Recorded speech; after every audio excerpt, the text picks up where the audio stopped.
Hey guys, what's up? Welcome back to another interesting video stress studies. কয়েকদিন পর থেকে তোমাদের এইচএস পরীক্ষা স্টার্ট। প্রমিস করেছিলাম তোমাদের একটা করে ক্লাস প্রত্যেকদিন দেওয়া হবে। সো আজকে হচ্ছে আমাদের ডে 3। আজকে আমরা ডিসকাস করব asleep in the valley by Arthur Rimbaud. Question answer discuss করার আগে তোমরা এই ভিডিওটা আগে দেখে নাও, তারপর আমরা নেক্সট কোয়েশ্চেন আনসার কিভাবে আনসার লিখবো সেটা দেখবো। ছোট্ট ভিডিও আগে দেখে নাও, দেন তোমরা কন্টিনিউ করো। রিমবোর্ডের পুরো নাম জিন নিকোলাস আর্থার রিমবোর্ড। ইনি একজন ফ্রেঞ্চ পোয়েট। এই কবিতাটা আসলিপ in the valley actually French ভাষায় লেখা হয়। এর অরিজিনাল টাইটেল হলো লা ডমিওর ডু ভ্যাল। এটি ফ্রেঞ্চ থেকে ইংলিশে ট্রান্সলেট করেন পল স্মিড। রিমবোর্ড খুব অল্প বয়স থেকে লিখতে আরম্ভ করেন, কিন্তু মাত্র 19 বছর বয়সে উনি লেখালেখি থামিয়ে দেন। ওনার এত খ্যাতি, এত পরিচিতি শুধুমাত্র ওই কয়েকটা বছরে লেখার জন্য। রিমবোর্ড মাত্র 37 বছর বয়সেই বোন ক্যান্সারের জন্য আমাদের ছেড়ে চলে যান। এবার কবিতাটার ব্যাকগ্রাউন্ড একটু ডিসকাস করে নিই। এই কবিতাটা একটা অ্যান্টি ওয়ার পোয়েম। এটা যুদ্ধের ব্যর্থতা বোঝায়। রিমবোর্ড তাহলে এই কবিতাটা কেন লিখতে গেলেন? রিমবোর্ডের বাবা একজন সোলজার ছিলেন। এমনকি রিমবোর্ড নিজেও ডাচ কলোনিয়াল আর্মির একজন সিপাহী ছিলেন।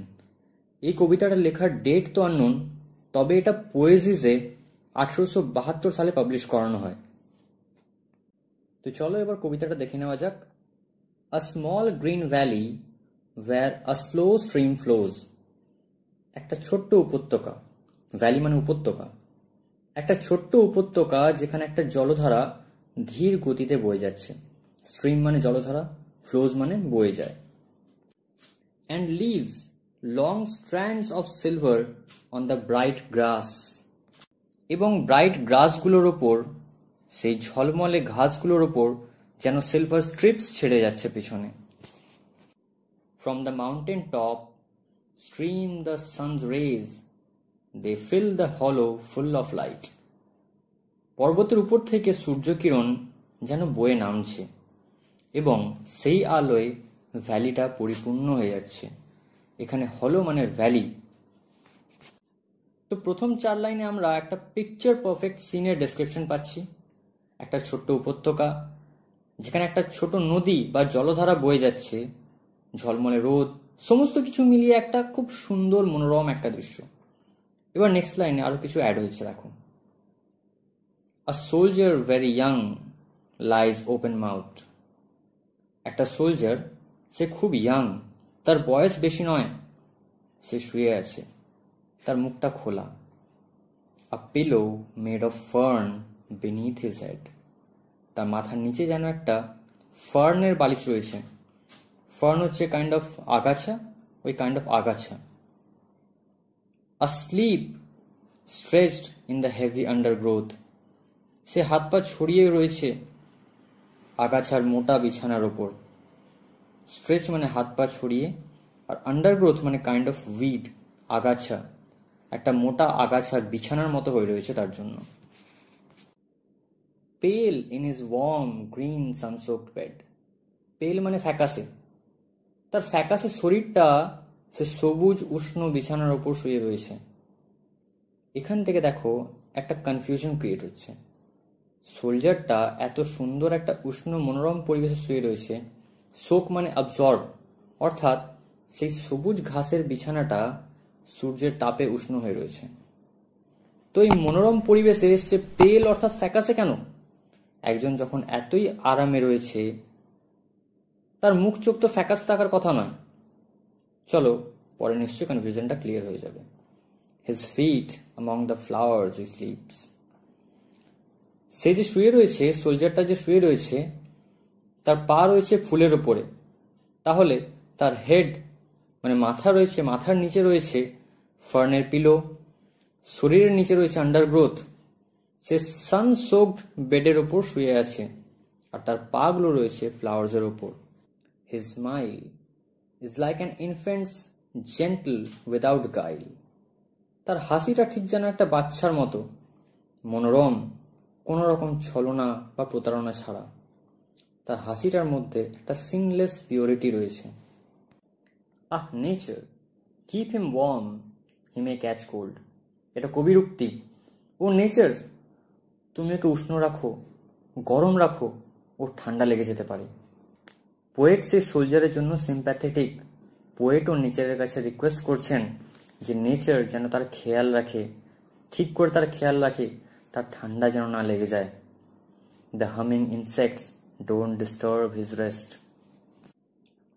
সেই গুনগুন করা পোকামাকড়গুলো তার কিন্তু ঘুমে ব্যাঘাত ঘটাতে পারছে না।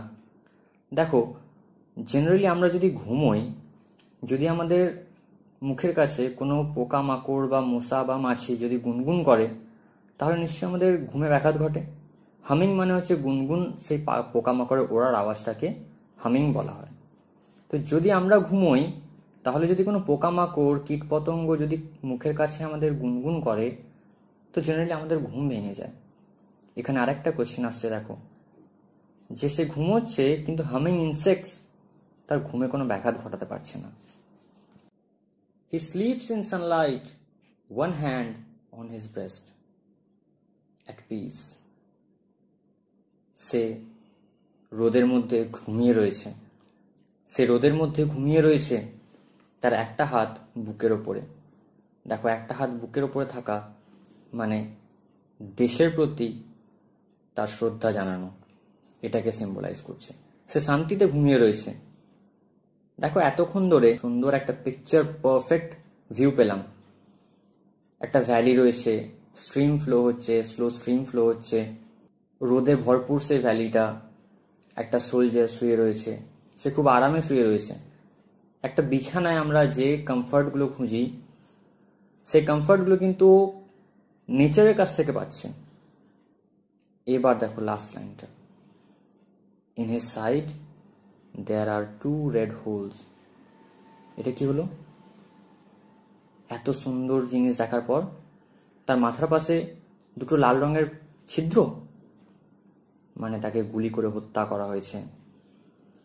দেখবে, যদি গুলি মারার পর সিনেমাতে আমরা দেখে থাকি, সেই ছিদ্রগুলো যখন রক্ত বেরিয়ে আসে, লাল রঙের ছিদ্র দেখায়। দেয়ার আর 2 red holes, একবার নয়, তাকে 2বার গুলি করা হয়েছে। হয়তো একবার গুলি মারার পর সে হয়তো পালানোর চেষ্টা করছিল, কিন্তু যুদ্ধ এতটাই ব্রুটাল, তাকে সেইটুকুও রেহাই দিল না, তাকে আরও একবার গুলি মারা হলো। আলটিমেটলি কবিতাটা যুদ্ধের ফিউটিলিটি বোঝায়। যুদ্ধ মানে আর কিছুই নয়, যুদ্ধ মানে হত্যা, যুদ্ধ মানে ধ্বংস। একটা ইয়াং সোলজার, তার প্রাণের ওপর তার কোনো অধিকার রইল না, সে তার প্রাণ হারিয়ে ফেলল। ওকে, সো নাও এবার কোয়েশ্চেন আনসারগুলো কিছু ডিসকাস করে নিই। ইম্পর্টেন্ট কিছু এমসিকিউজ আর ইম্পর্টেন্ট কিছু কোয়েশ্চেন আনসার। তো ফার্স্ট কোয়েশ্চেন হচ্ছে, কবিতাটা কে লিখেছিলেন? The poem was written by Arthur Rimbaud. ওনার ন্যাশনালিটি কি ছিল? He was a French poet. আচ্ছা, in the poem asleep in the valley, the poem asleep in the valley contains 14টা লাইনে লেখা। 14টা লাইন, অ্যাকচুয়ালি এটা একটা ইটালিয়ান সনেট। তো এমসিকিউ যদি আসে তো ঠিকঠাক লিখে এসো। Who or what is addressed by the poet in the poem? নেচারকে অ্যাড্রেস করা হচ্ছে। Why the soldier is open mouthed? The soldier is open mouthed because he is killed suddenly. The pillow of sleeping soldier is made of কিসে তৈরি? Definitely fern made pillow, একটু আগে তোমরা ভিডিওতে দেখলে। আচ্ছা, what is the soldier lying on? কিসের ওপর শুয়ে রয়েছে? না হেভি আন্ডারগ্রোথের ওপর শুয়ে রয়েছে। The soldier's smile is like an infant. ওকে, আচ্ছা, what is described as gentle without guile? কি ডিসক্রাইব করা হয়েছে জেন্টল উইদাউট গাইল? না the soldier smile is described as gentle without guile. Okay, the soldier's bed is green and sun soaked bed রয়েছে, আমরা লাইনে দেখলাম একটু আগে। কবিতাটার মূল থিম হচ্ছে ফিউটিলিটি ওয়ার, যুদ্ধের ব্যর্থতা, যেটা আমি তোমাদের একটু আগে বললাম। দ্য পোয়েম ইজ, এটা একটা অ্যান্টি ওয়ার পোয়েম, যুদ্ধকে প্রেজ করছে না। আচ্ছা, what is the overall colour of the valley? Green valley ভাই, ডেফিনেটলি। আর একটা কোয়েশ্চেন তোমাদের আমি করছি, গোটা কবিতাটার মধ্যে কটা কালারের ইউজ করা হয়েছে, কটা কালারের নাম রয়েছে, তোমরা কমেন্ট বক্সে তোমরা জানাও, দেন আমি তোমাদের কারেক্ট আনসার বলবো। আচ্ছা, the stream in the valley flows slowly, the poet asks nature to keep the soldier, এটা অ্যাকচুয়ালি সেফ নয়, এটা অ্যাকচুয়ালি ওয়ার্ম হবে। ওকে, দ্য সোলজার ওয়ার্ম, এটা একটু টাইপিং মিস্টেক হয়ে গেছে। Okay, so now the insects are, sorry এটা একটু টাইপিং মিস্টেক, এটা হামিং ইনসেক্ট হবে। ওকে, তো নেক্সট কোয়েশ্চেন হচ্ছে who or what should disturb the soldier's rest, the humming insects. Next question হচ্ছে the humming insects don't disturb him because he is dead. আচ্ছা, next হচ্ছে one of the soldier's hands is resting on his breast, বুকে হাত রাখা ছিল, মনে রাখবে ওটা। How many red holes are there on the soldier's body, there are 2 red holes. Okay, আচ্ছা, the 2 red holes depict bullet wounds, 2 red holes কি বোঝায় না বুলেট wounds কে বোঝায়। আচ্ছা, the marks of the wound are in his side, test করে অনেকে but উত্তরটা হবে in his side. Okay, what is the colour of the stream, স্ট্রিমটা কালার কি, স্ট্রিমটা কালার হচ্ছে সিলভার কালার। ওকে, তো নেক্সট হচ্ছে গ্রাসগুলো কেমন, না গ্রাসগুলো হচ্ছে ব্রাইট কালারের। আর the poem reflects the pity of war, সেটিংটা কি, সেটিং হচ্ছে 1870s ইউরোপ। এবার এখানে অপশনে যদি তোমার ফ্র্যাঙ্কো জার্মান ওয়ার থাকে তাহলে সেটা আমাদের লিখতে হবে। আচ্ছা, from where do the sunrise fall, from the mountain top. আচ্ছা, who fills the valley with light, the rays of sun fill the hollow of the valley full of light. Next হচ্ছে the soldier's innocence is disturb through a simile, কোন simile দিয়ে বোঝানো হচ্ছে না ওর innocent smile দিয়ে বোঝানো হচ্ছে।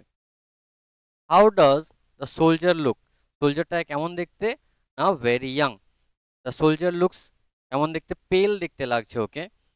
আর next হচ্ছে where are the feet of the soldier, the feet of the soldier are among the flowers. ওকে,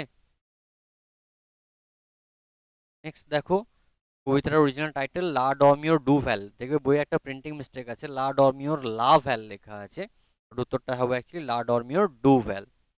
কোথায় পাবলিশ হয়েছিল, পোয়েসিসে পাবলিশ হয়েছিল। আর কোন বয়সে রিম্বর্ড লেখা বন্ধ করেন, 19 বছর বয়সে। এই কোয়েশ্চেনটা আসার চান্স কম আছে, তবুও সেফ সাইডের জন্য করে রেখে দাও।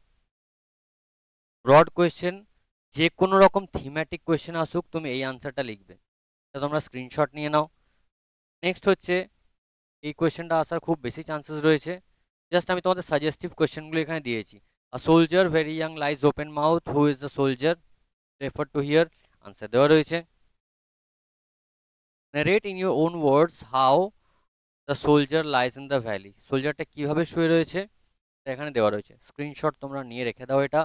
আচ্ছা, how is the smile, sorry his smile is like an infant's, whose smile, why his smile is compare to smile of an infant, আর how does the nature take care of him, simple ওয়ার্ডসে answer দেওয়া রয়েছে। আচ্ছা, in his side there are 2 red holes, এটা last question, এই 4টে করে যাও, এর বাইরে আনসার হবে না ভাই, যাই কোয়েশ্চেন দিই কোয়েশ্চেন হয়তো ঘটাতে পারে বাট এর বাইরে আনসার হবে না। ওকে, এই কোয়েশ্চেনটা তোমরা স্ক্রিনশট নিয়ে রেখে দাও। তো বেসিক্যালি আজকের ভিডিও এখানে এন্ড করছি, ভিডিওটা ভালো লাগলে বন্ধুদের সাথে শেয়ার করো, চ্যানেলটাকে যদি এখনও সাবস্ক্রাইব না করে থাকো তো এখনই সাবস্ক্রাইব করো। আর নেক্সট ক্লাসেসগুলো তোমরা দেখতে থাকো এবং পরীক্ষার আগের দিন রাত্রি 10টার সময় ধামাকা লাইভ হবে, সেটা মিস করো। তো আজকে পর্যন্ত এই পর্যন্তই, দেখা হচ্ছে আবার আগামীকাল নেক্সট কোনো এক ভিডিওতে। টিল দেন গুড বাই, সবাই ভালো থেকো, সুস্থ থেকো।